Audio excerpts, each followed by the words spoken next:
आज दुनिया भर में हाइपरटेंशन डे मनाया जा रहा है और आलमी इदारा सेहत के मुताबिक दुनिया भर में हाइपरटेंशन में मुब्तला अफराद की तादाद 1 अरब 28 करोड़ है। 1 अरब 28 करोड़ एक और डाल दें उसके अंदर आपको। हाँ, वो तो अब आपके साथ जिंदगी में लोग ही आपके इर्द गिर्द ऐसे हैं कि आपको तो बीपी का मरीज बनना ही था। और अच्छा, अब क्या वाकई मेरे मुंह से जो ये लफ्ज बीपी निकला है, कितना ताल्लुक है बीपी और हाइपरटेंशन का? क्या ये एक ही चीज है? इससे अंदाजा लगाया जा सकता है वैसे इस नंबर से कि ये बीमारी कितनी फैली हुई है और इसको लोग कितना ही नॉन सीरियस तरीके से डील करते हैं।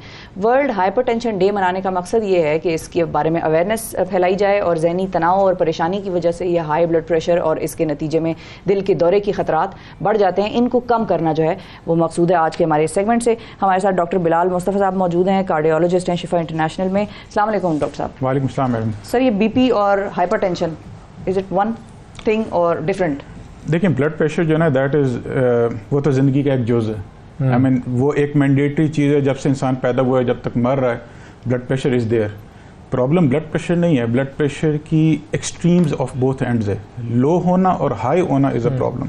It's the hypertension that is a problem, blood pressure is not a problem. नहीं, लोगों आमतौर में पाकिस्तान की बात कर रहे हैं हम, तो लोग कहते हैं मुझे बीपी हो गया है। बिल्कुल, तो वो बीपी लो भी हो सकता है, हाई भी हो सकता है। उस कॉन्टेक्स्ट में मैं पूछ रही थी जो एज अ बीमारी है, exactly yes, the blood pressure और जो हाइपरटेंशन है, so the actual word is hypertension, जिसको हम उर्फ आम में ब्लड प्रेशर का कहते हैं या फशार अक्सर लोग कहते हैं, फिशार खून।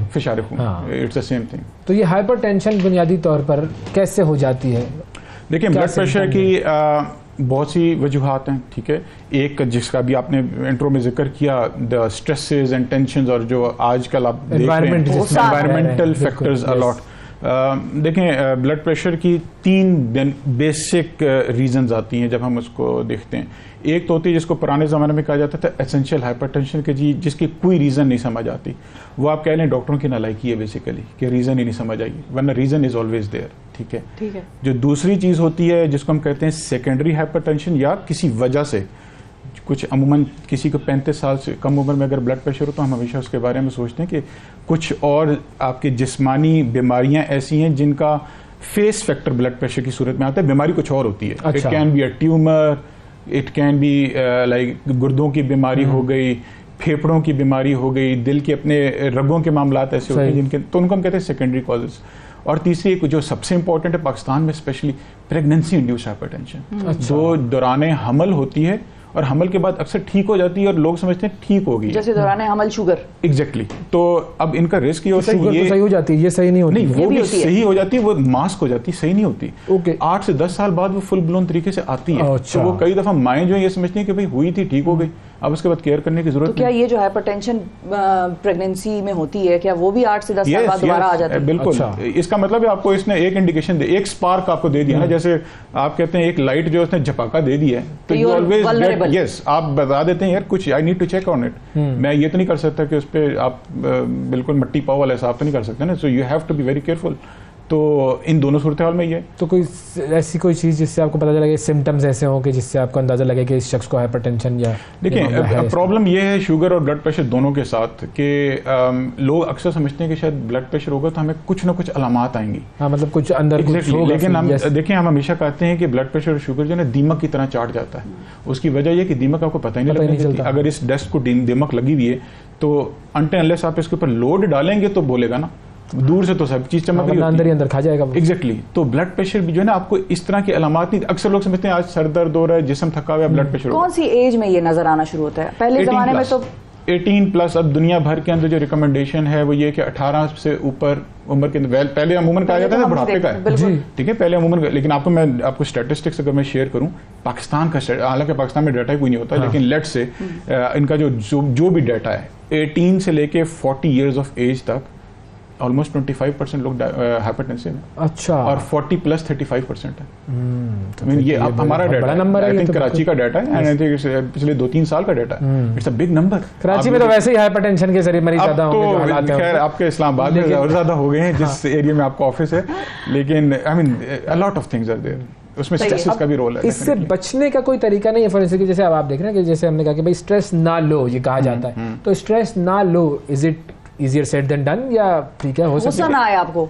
हाँ, देखिए इसके अंदर आपकी डेफिनेटली, जिस तरह हर चीज के अंदर विल पावर होती है, उस तरह इसके अंदर भी आपका एक पर्सनल रोल है, how you tackle the stresses. ठीक है, देखें जब भी, अच्छा स्ट्रेस हम मुँह समझते हैं सिर्फ टेंशन का नाम है, लेकिन स्ट्रेस फिजिकल स्ट्रेस भी है, इट इज इमोशनल स्ट्रेस भी है, वर्क स्ट्रेस भी है, ठीक है, फाइनेंशियल स्ट्रेस भी है। हाँ, ये सारे के सारे स्ट्रेस है। हम शायद सिर्फ ये समझते हैं कि शायद आज मेरी किसी से लड़ाई हुई है तो ये मेरा स्ट्रेस है। आई मीन सिंपल, आपने अगर 3 दिन से खाना नहीं खाया, ये भी स्ट्रेस ही है ना, बेचारे गरीब बंदे के लिए स्ट्रेस ही है। अगर किसी का बच्चा भूखा सो रहा है तो उसके लिए स्ट्रेस है। अब जो हम अभी दिखा रहे थे, एग्जैक्टली आपको मैं वो देख रहा था, I was going through it, तो ही इज इन परसिस्टेंट, क्योंकि देखें ब्लड प्रेशर का जो ट्रिगर्स आ रहे हैं, जो ह्यूमन बॉडी के लेवल पे जो केमिकल रिलीज होते हैं, उनको हम कहते हैं एनीथिंग जो जिसके अंदर बॉडी एक्साइटेड स्टेट में हो, चाहे वो आइदर साइड ऑफ एक्साइटमेंट हो, बहुत ज्यादा खुशी या बहुत परेशानी, गम, दुख, all can lead to this. तो वो वाला एलिमेंट तो डेफिनेटली है। इसके इलाज की तरफ आते हैं। कॉलर है हमारे साथ शहबाज साहब। अस्सलाम वालेकुम शहबाज साहब। अस्सलाम वालेकुम जी शहबाज साहब, क्या सवाल करेंगे? सर ये जो हाइपरटेंशन है, मेरा बीपी भी नॉर्मल है, बीपी नॉर्मल रहता है, तो हाइपर हो जाता हूँ। अच्छा, बहुत आ जाता है। क्या उम्र है आपकी? मेरी है सर 58 एज है जी। ब्लड प्रेशर तो नॉर्मल लगता है, गुस्सा बढ़ा आता है। तो रीजन तो उन्होंने खुद ही, वो कहते हैं ना सवाल का जवाब भी नहीं, वो कहते हैं बीपी नॉर्मल होता है। हाँ ना, तो खुद ही जवाब दे तो दिया। क्या बीपी तो नॉर्मल होता है, क्या चीज नॉर्मल नहीं होती? गुस्सा, the emotional response to whatever trigger he has. Anger management. तो क्या करें ये?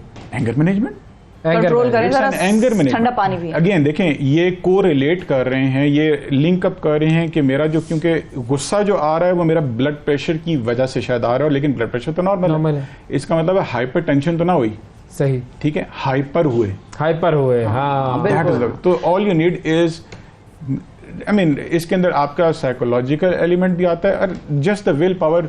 देखें हम थ्रू आउट आवर लाइफ, आपने भी एग्जाम्स में से गुजरे हैं, स्ट्रेसेस में से गुजरे हैं, आपने देखा होगा with the pattern of life, आपने एक चीज को जब बार बार देखा तो आपको उसको टैकल करने का तरीका आ गया, आ जाता है। बिल्कुल सही है। So अच्छा, इसमें एक और चीज भी है, ज़ाहिर है ये इतना कॉमन टॉपिक है और इतना हम अपने घरों में देखते हैं कि सवाल भी बहुत जन्म लेते हैं इसमें।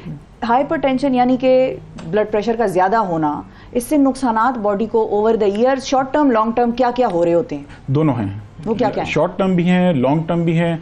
देखें ब्लड प्रेशर आपकी वो it's a hydraulic force in your body, ठीक है। एक जहां जहां खून पहुंचेगा उस जगह को नुकसान दे सकता है, और आपको पता है ह्यूमन बॉडी के अंदर, जिस्म के अंदर तो हर जगह ही खून पहुंचेगा।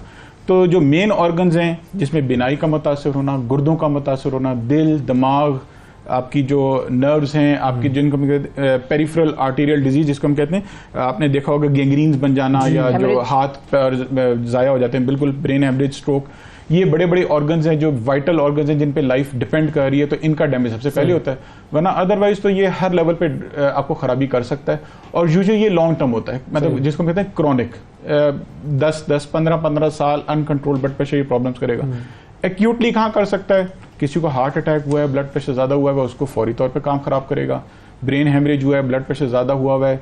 प्रेगनेंसी का जिस तरह हम जिक्र कर रहे थे, प्रेगनेंसी है वो 9 मंथ्स हैं, 9 मंथ्स में भी जो प्रेगनेंसी वाली जो प्रॉब्लमेटिक फेज है वो यूजुअली लास्ट 3 मंथ्स होते हैं, वेरी क्रिटिकल। उसके अंदर बिकॉज उसमें तो आप 2 जिंदगियों के साथ खेल रहे हैं ना, माँ भी है और बच्चा भी है, और दोनों की इक्वली इंपॉर्टेंट इनपुट है दोनों की। अच्छा, इसके इलाज में आपसे पूछूंगा, एक कॉलर है जी, अल्लाह बख्श साहब। अस्सलाम वालेकुम।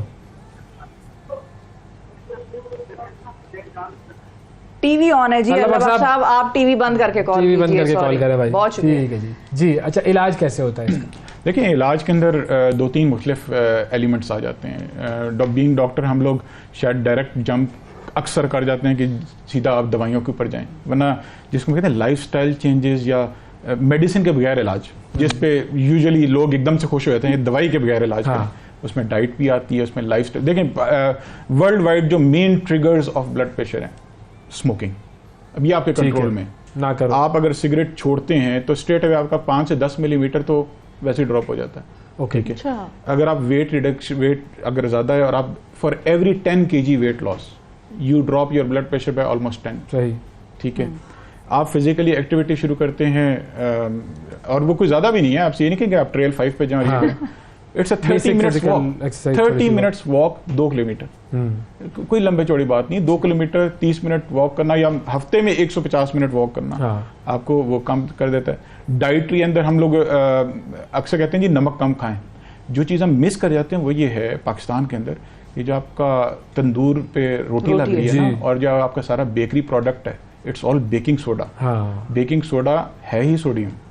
आपके जो सारा फिजी ड्रिंक है सही है, ये जी जी जी। सोडियम है। हाँ। ठीक है, तो दुनिया में एक डाइट का नाम है, उसका कहते हैं अभी आपने डैश क्या डाइट। कर दिया? ठीक है तो डैश डाइट जो है ना, वो एक डाइट है जो रिकमेंडेड की जाती है। वो अगर आप कोई भी बंदा, आजकल हर किसी के पास स्मार्टफोन है, गूगल पे आप डैश डाइट खोलोगे ना, उसमें हर वो चीज शामिल है जो हम नहीं करते। सही। It's all plant Dash diet देखें मैंने। Yes, dash diet. तो शायद डैश नाम ही इसलिए रखा है कि उसमें कुछ भी आप खुद भी एक्सरसाइज करते हैं? आई डू, वो बट कितना थोड़ी होता चोरी है? नहीं लोगों को करते। बता दें कि डॉक्टर जो बोल रहा है वो खुद भी कर रहा है। हाँ बिल्कुल, at least I do not smoke. हाँ। At least I try to keep my stresses under control, और बिल्कुल एक्सरसाइज करते हैं जरूरी है जी करना, और खुशी से करते हैं, मजबूरन नहीं, खुशी से। थैंक यू, बहुत बहुत शुक्रिया शुक्रिया doctor Thank you so much, thank you so much, such a pleasure। ये थी हाइपरटेंशन की कुछ कहानी। डैश डाइट देख लीजिएगा, डैश डाइट से आपको बहुत हाँ, फायदा और अगर होगा। आपको नहीं मिलेगी तो हम भी आपके लिए डैश डाइट ले आएंगे।